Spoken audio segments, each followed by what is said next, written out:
শিক্ষিত এবং শিক্ষিত পদ দিয়ে চলে এসেছি, আমরা চলে যাব এবং আমি আশা করবো যে দাদার জন্য সবাই তার রুমা খারাপ কামনা করবেন এবং দাদা মানে একটা ব্যক্তিত্ব ছিলেন যে যাকে সবাই বড় ছোট সবাই একইভাবে সম্মান করবে, ভালোবাসত।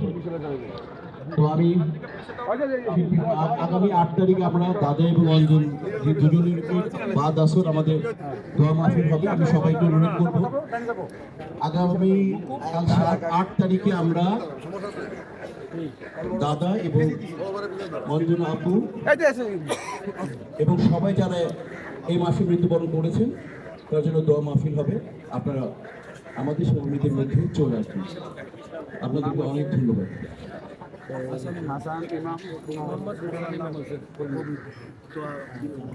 দাদার নাম হচ্ছে কিন্তু হাসান ইমাম, মোহাম্মদ হাসান ইমাম, এবং উনি যখন বিবাহে বন্ধনে আবদ্ধ হন তখনই উনি মুসলমান ধর্ম অবলম্বন করেন এবং তার সমস্ত সব কিন্তু তার ছেলে মেয়েদের নাম শুনলে সব মুসলমান। কাজে এই নিয়ে একটু কন্ট্রাডিকশন না থাকে যাবে। এবং আমরা এখান থেকে চলে যাব চ্যানেল আই থেকে আজিমপুরে তাকে দাফন করা হবে, এই নামাজ অনুষ্ঠিত হয়ে যাবে। আমরা সামনে কাতারটা একটু সোজা করে নিই।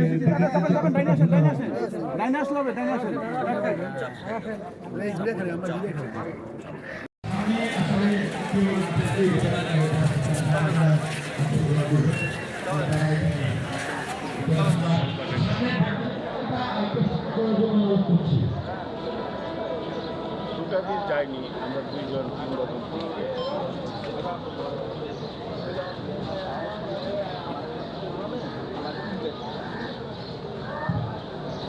অভিযোগ সাথে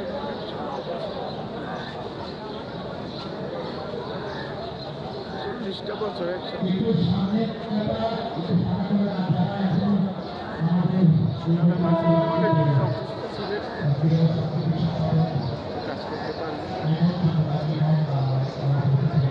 তারপরও সে বলছে যে আমার ভুল ছেড়ে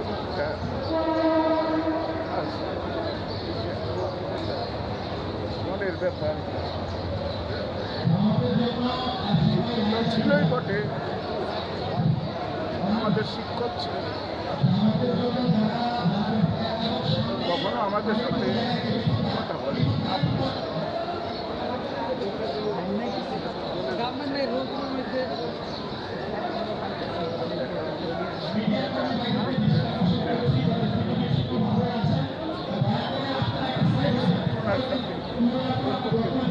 অনেক কিছু শিখাই।